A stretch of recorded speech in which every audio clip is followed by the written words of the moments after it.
नमस्कार प्यारे दर्शकों, मैं आपका ज्योतिष मित्र आदित्य द्विवेदी। अगर आप अपनी कुंडली का परामर्श चाहते हैं, अपने प्रश्नों के उत्तर चाहते हैं, समस्याओं का समाधान चाहते हैं, खराब ग्रह दशाओं के उपाय जानना चाहते हैं, कुंडली मिलान करवाना चाहते हैं या किसी शुभ मुहूर्त के बारे में जानकारी लेना चाहते हैं, तो आप हमारे नंबर पर हमें कॉल कर सकते हैं या व्हाट्सएप मैसेज कर सकते हैं।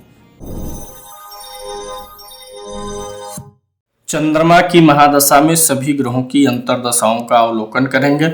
चंद्रमा की जब महादशा होगी तो पहली अंतर्दशा चंद्रमा की ही होगी, तो पहले इसी की चर्चा करेंगे। अगर चंद्रमा की महादशा हो और चंद्रमा की अंतर्दशा हो, अगर कुंडली में चंद्रमा उच्च का हो या स्वक्षेत्री हो, यानी अपनी उच्च राशि वृषभ में हो या अपने स्वराशि मतलब 4 नंबर की गिनती में लिखा हो, या मित्र राशि में कहीं चंद्रमा बैठा हो और केंद्र या त्रिकोण में हो। केंद्र मतलब 1, 4, 7, 10 और त्रिकोण मतलब 5वें या 9वें भाव में बैठा होगा, तो यह दशा आपको काफी अच्छा फल देगी।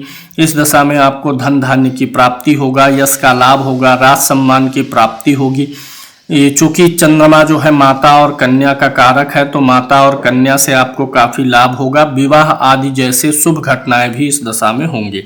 लेकिन अगर वही चंद्रमा उच्च का, स्वराशि का या मित्र राशि में ना हो, यानी शत्रु राशि में हो, नीच राशि में हो, कुंडली में 6ठे, 8वें या 12वें भाव में बैठा हो, तो इस दशा में आपको काफी समस्याओं का सामना करना पड़ेगा। धन का नाश होगा। जिस स्थान पे आप काम करते हैं, यानी पद पे जो काम करते हैं, उस पद से आपका डिमोशन हो जाएगा।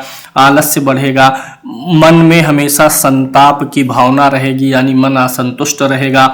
हर कोई आपका विरोध करेगा। आपकी माता को कष्ट होने की संभावना बनी रहेगी। इस दशा में आपका जीवन थोड़ा सा बधा सा रहेगा और इस दशा में आपका जीवन साथी से भी कलेश होता है।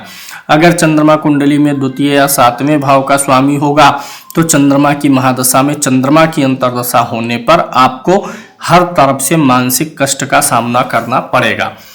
अगली दशा जो होती है, चंद्रमा में मंगल की अंतर्दशा होती है।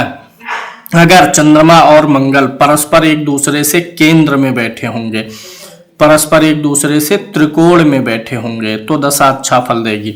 अगर दोनों चंद्रमा और मंगल परस्पर एक दूसरे से 6, 8, 12 में बैठे होंगे, तो दशा अशुभ फल देगी। अगला, अगर दोनों एक दूसरे से केंद्र या त्रिकोण में हो और दोनों लगन के मित्र हों, तो अच्छा फल करेगा। लगन के मित्र ना हो तो कम से कम राशि के मित्र हों, तो भी कुछ अच्छा फल देंगे। लग्न और राशि दोनों के ही अगर ये शत्रु होंगे, तो बहुत उस समय परेशानियों का सामना करना पड़ेगा।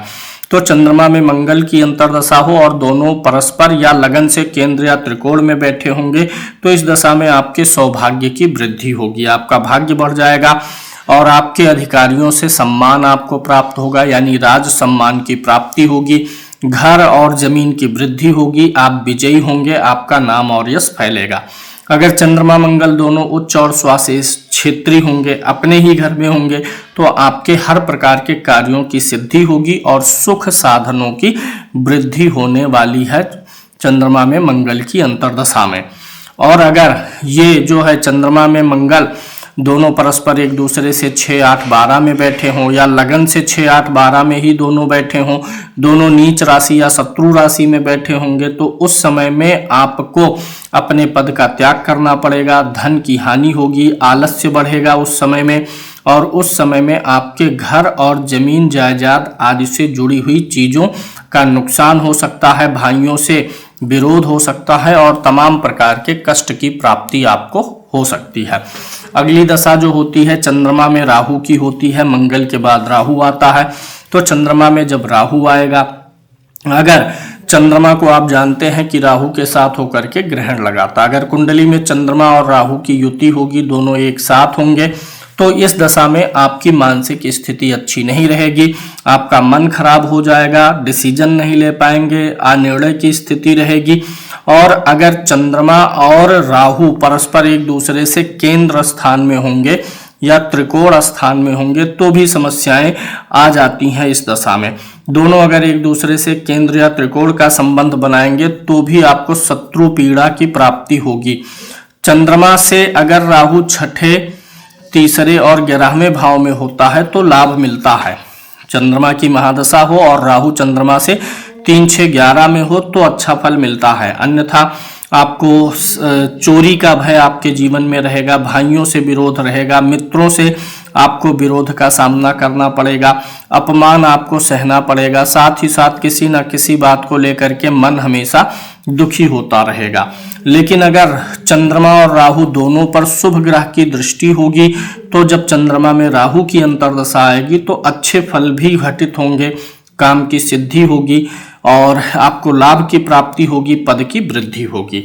महादशानाथ से अगर यानी चंद्रमा से अगर राहु जो है 8वें या 12वें भाव में हो और चंद्रमा क्षीण हो, शुक्ल पक्ष का ना हो, तो उस दशा में आपको विशेष रूप से स्थान परिवर्तन की संभावना रहेगी, दुख रहेगा, पुत्र से कलेश रहेगा, मन में अनजाना डर और भय सताएगा और साथ ही साथ आपको भविष्य को लेकर के बेवजह की चिंताएं मन में बनी रहेंगी।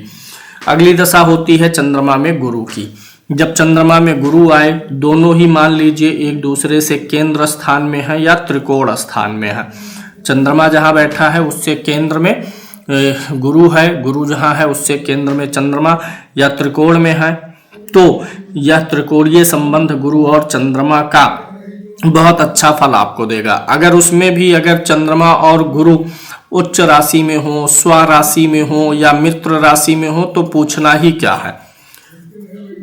और अगर साथ ही साथ लग्न के मित्र भी हो गए तो यह दशा आपको माला माल कर देगी। चंद्रमा में गुरु की दशा होगी और ये कंडीशन लागू हो जाएंगी तो इस दशा काल में आपको सम्मान मिलेगा, धन प्राप्ति होगी, पुत्र लाभ होगा, विवाह का लाभ होगा, घर बनाना चाहते हैं घर बनेगा, गाड़ी लेना चाहते हैं गाड़ी बनेगा। लेकिन अगर चंद्रमा और गुरु परस्पर एक दूसरे से 6, 8, 12 में बैठे हों या लगन से दोनों 6, 8, 12 में बैठे हों, दोनों जो है शत्रु राशि में हो या नीच राशि में हो करके बैठे हों, लगन के मित्र ना हो, तब इस दशा में आपको काफी समस्याओं का सामना करना पड़ सकता है।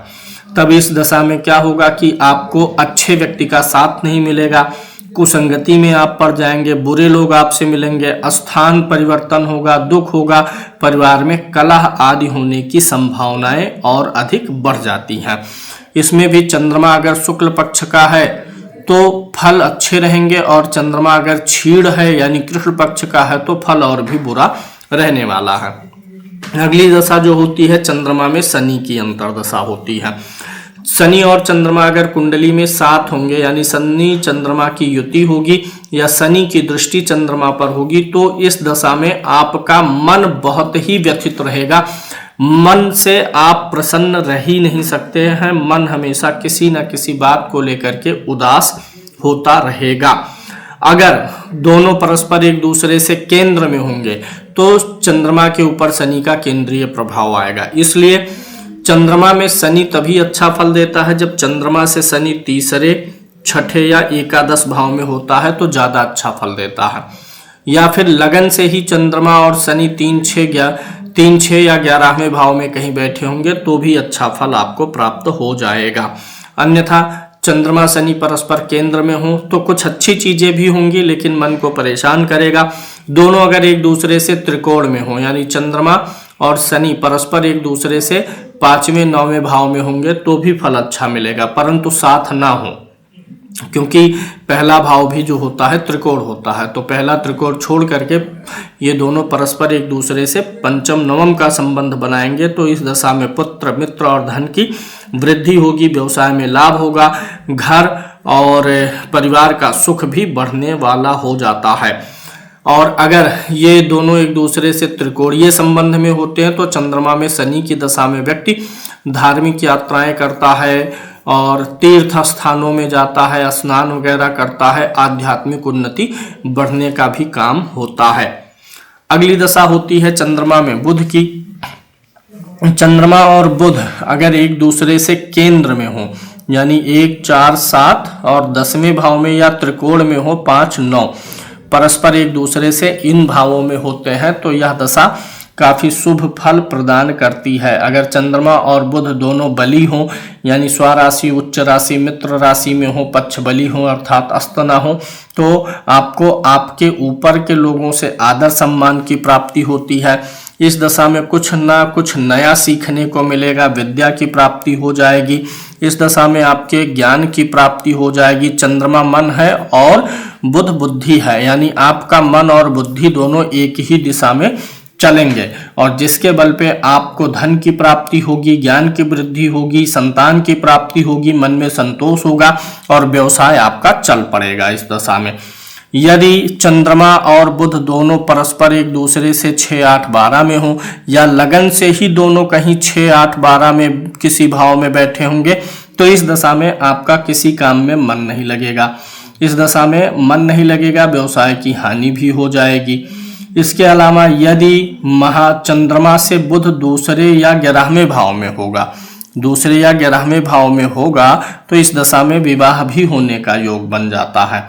तो कुल मिलाकर के अगर चंद्रमा में बुध का अंतर आ रहा है और चंद्रमा बुध दोनों 6, 8, 12 के कॉम्बिनेशन में लगन से या परस्पर नहीं है, तो अच्छा फल मिलेगा। वहीं अगर चंद्रमा या बुध में से कोई एक लगन का मित्र होगा, तो फल और भी बेहतरीन आपको प्राप्त हो जाएंगे।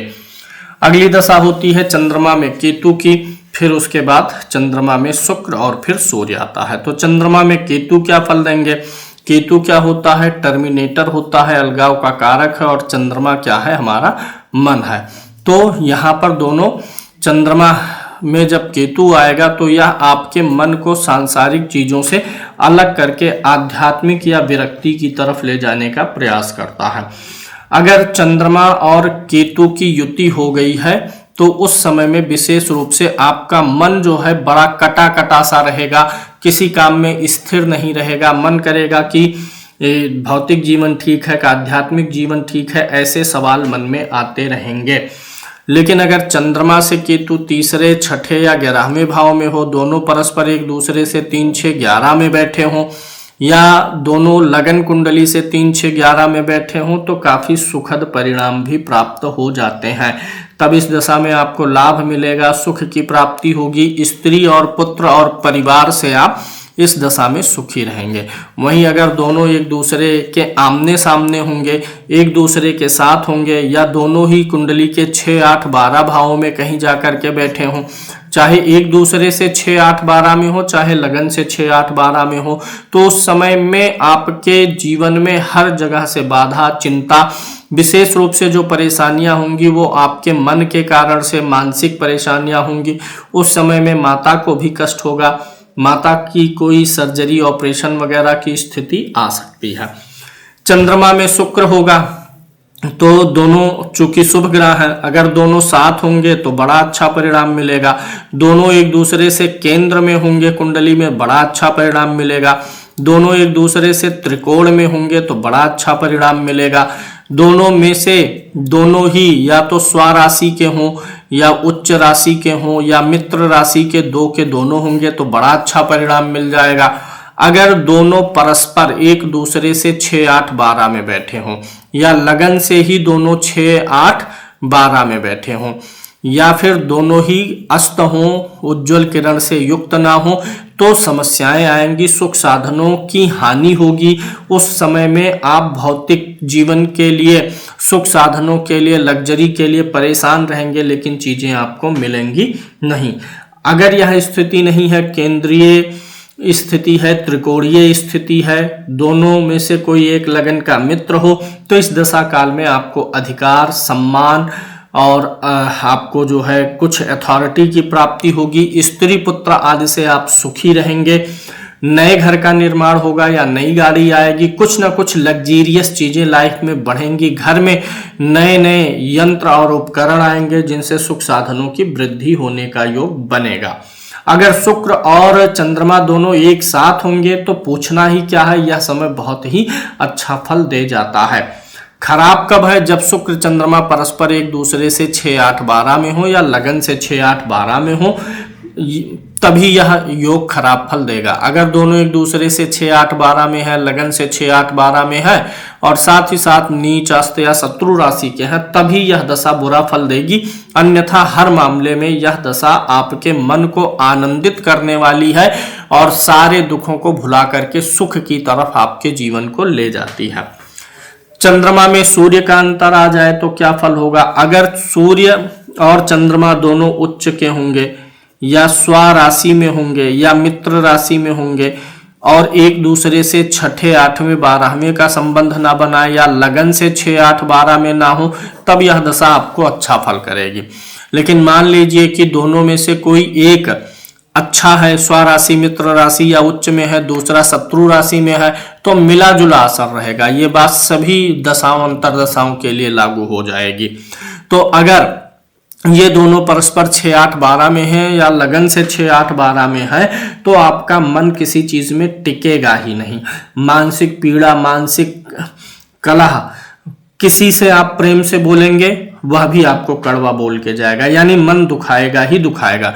लेकिन अगर दोनों का 6, 8, 12 का संबंध नहीं है, ना ही लगन से 6, 8, 12 में है, दोनों जो है नीच शत्रु राशि में नहीं है, तो यह दशा आपको हर प्रकार से सुख देगी, राज सम्मान देगी, धन लाभ देगी, घर में सुख शांति बढ़ाएगी और आपके मित्र मंडली में आपकी वैल्यू बढ़ जाएगी, परिवार में आपकी वैल्यू बढ़ेगी।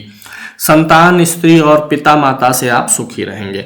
अन्यथा 6, 8, 12 के कॉम्बिनेशन में नीच, अस्त और शत्रु राशि में होने पर आपको आपके परिवार के लोगों से कष्ट, आपके अधिकारियों से कष्ट की प्राप्ति होगी, आपको तपेदिक टाइफाइड नाम की बीमारी होगी, स्थान परिवर्तन होने का डर बना रहेगा। यह दशा नुकसान आपको दे जाएगी।